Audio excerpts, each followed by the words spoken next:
Hi everyone, welcome back to the channel. Today we're going to talk about The Black Prism by Brent Weeks, the first book in the Lightbringer series. So, as usual, we're going to talk non-spoilery thoughts and opinions up front, and then move over to the spoiler section where we can talk in more detail. So, remember to hit that like button and subscribe to the channel if you haven't done so already, and let's begin.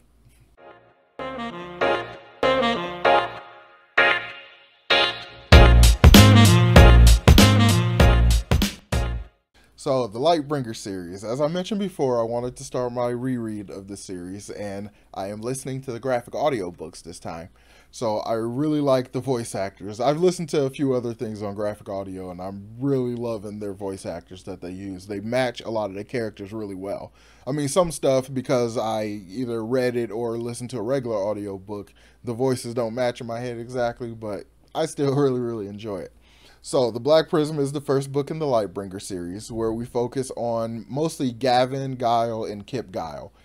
So, Gavin Guile is the current Prism. He is the leader of the church and the most powerful man in the world. He has the ability to draft all 7 colors, and he has pretty much no drawbacks. He doesn't get Luxon sick, and he can't break his halos, so he can't go insane from overuse of the magic.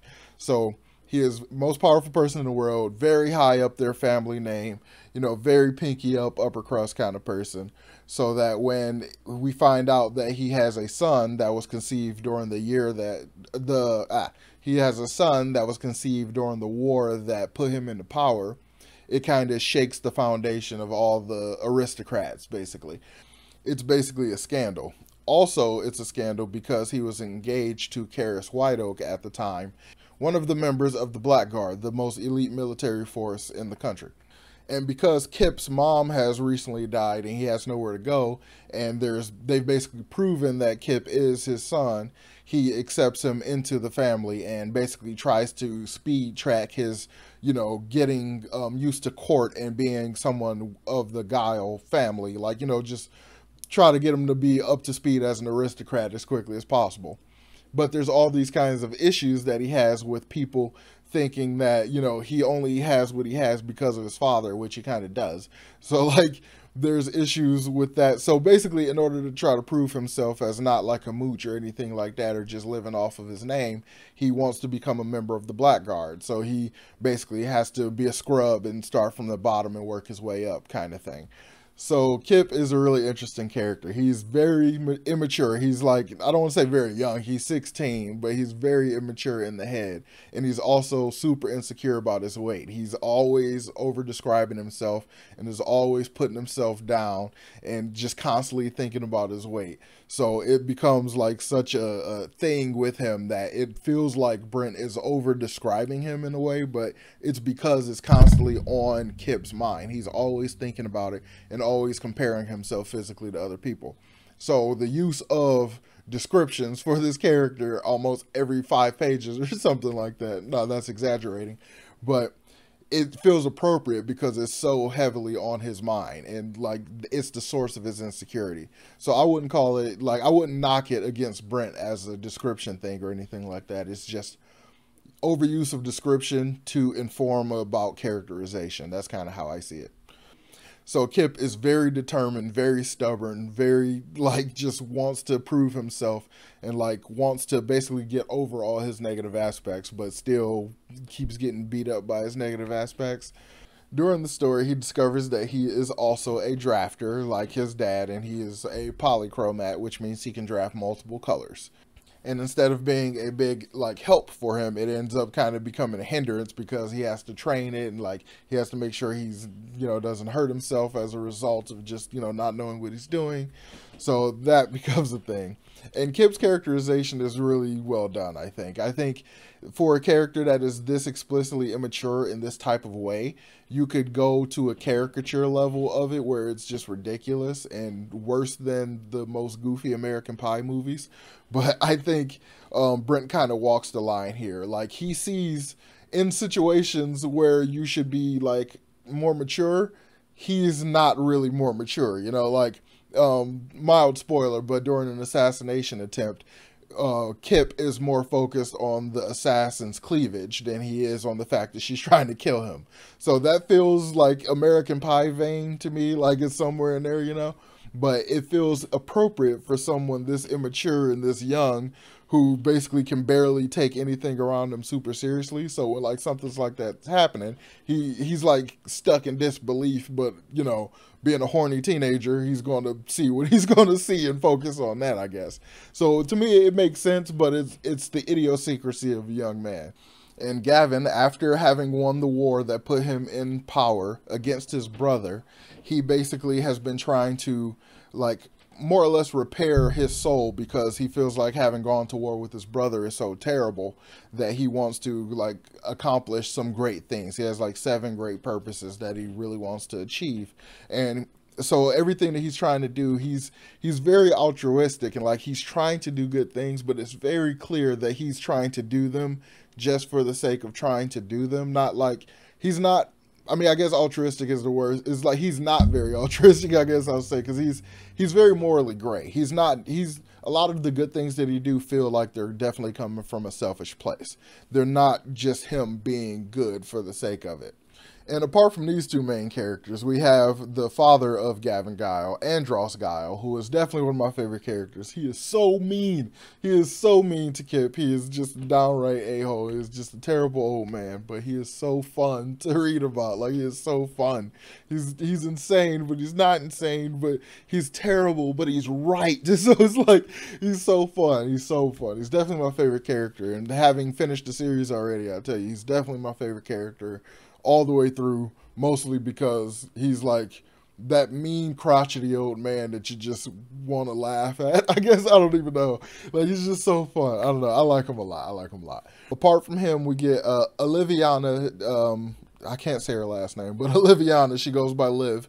She is the daughter of the commander of Gavin's brother's army. So she has like family baggage based on her name and stuff like that, and so, but she's like a friend of Kip. Like we don't get a whole lot of her in this first book, but we get enough to establish her as an interesting character and a lot of potential going forward. She does some interesting things. She can draft both super violet and yellow, and I would expect, me personally, if I could draft those 2 colors, I would make ultraviolet webs and shoot yellow daggers. Like in any battle situation, it would just basically be like yellow spikes. I don't know. Actually, as I think about it, it looks kind of funny, but I would definitely be just shoot. I would turn the unbreakable Luxon into the best projectile and bladed weapons ever. That would be my whole deal. So I'm going to go ahead and end the non-spoilery section there and say that the book is really good. I do like it. It's a great first series. It's very much an intro story. We're getting established. A lot of these things are just being established, but we do get a lot of reveals and a lot of answers to a lot of questions. And some of those answers just open up more questions. So there's a lot of fun with that. So it's very much the quintessential start of a series, but it's not like how, not to make a Brandon Sanderson comparison, but it's not like Way of Kings, and that Way of Kings could almost be a standalone story. Like, it's very much the first in a series, and you can read it and you can feel it. It's all on the sleeve. So yeah, let's jump over to spoiler section so I can talk about one of the biggest twists in the story that I just want to gush about a little bit. So spoilers for Black Prism by Brent Weeks. So the biggest twist that happens in the story is that we find out that Gavin is actually Dazen. So during the war that put him in power as Prism, he killed his brother, or didn't kill, he defeated his brother Gavin and took his place, because apparently they look enough alike that he was able to basically chop off a mole and wear some shoes that made him a little taller, and he was able to pass for his brother. Like, they're not twins, but they look enough alike for people that don't really know them to buy them as twins. So Gavin's and Dazen's dad, he is a sub-red, Andros guy. He is a sub-red who has basically broken his halos, and part of the, or almost broken his halos, but part of the effort to keep him from breaking his halos and going crazy and having to be euthanized is that he is kept in dark. Like, so he's basically blind. For all intents and purposes, he's blind. So he doesn't know. And I guess he doesn't know his son's voices enough after, what, 20-something years, however old they were. He doesn't know their voices well enough to know that one is the other. But the mom knows, and she basically is helping him by nature of saying, if I can't have one son, I'll have the other, and I'll be grateful for whatever I can get. So she kind of helps him with the ruse. But all through the story, we have the person who we now know as Gavin, the good brother, is in the prison under the living quarters of the bad brother. And through the whole thing, we have him in a prison of blue Luxon, and he's trying to get out. And he can only basically draft blue because he's in all blue. So he's trying his best to get out, And like, he gets closer and closer and closer. So as we have these conversations where the brother who's not in prison is thinking about, man, I should just go down there and kill him and like not have to keep hiding the secret that he's down there, figuring out about having to feed him or anything like that.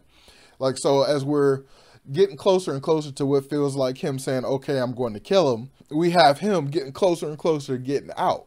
So when we get the reveal, it just kind of shifts everything. You then realize that it's the good brother down there and it's the bad brother out here.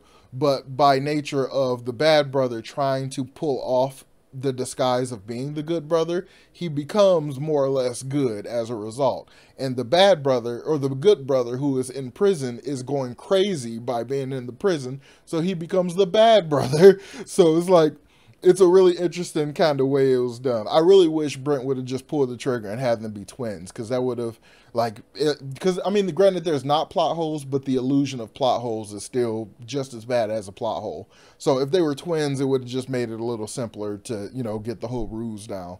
But then again, that may have been too big of a clue that they were switched, because there was enough clues in there that you could figure out slightly before it's revealed that they were switched. So the story actually ends with the imprisoned brother making his way out of the Blue Luxon prison, and like just some strange way of doing it. Like, yeah, gross way, strange way. Had to use his piss and stuff. It was gross. But he gets out of the blue prison, and like he thinks he's out, he's like crawling out or whatever, and then he like stumbles down, and then he like falls down this little way, like thinking the prison was suspended up or something like that. He falls down, and then he looks up and realizes he's in an all green Luxon prison. So it's the exact same thing, completely solided out of the color, and like to the point where he can only draft that one color versus the other one. And the colors all have an emotional resonance. So instead of being calm, cool, and collected blue, now he's like wild and partially crazy green. So it's going to be even harder to get out of that prison. So then he also realizes that there's probably a prison for every color. So, but that's a reveal, and that's like, whoa. But you then get left with another reveal that after he breaks out of the Blue Luxon prison, the non-imprisoned brother, who is acting as Prism right now, he no longer has the ability to draft the color blue. So there's something tied to the prisons and tied to the Prism's power. So there's a full interesting mystery like that's packaged in a reveal. So it's really cool. Brent does that quite a lot in the series. So I'm going to go ahead and end the review here and say, have you read the first book of the Lightbringer series? If you have, let me know what you thought about it in the comments down below. Remember to hit that like button if you haven't, and subscribe to the channel, and I will talk to you all next time. Peace.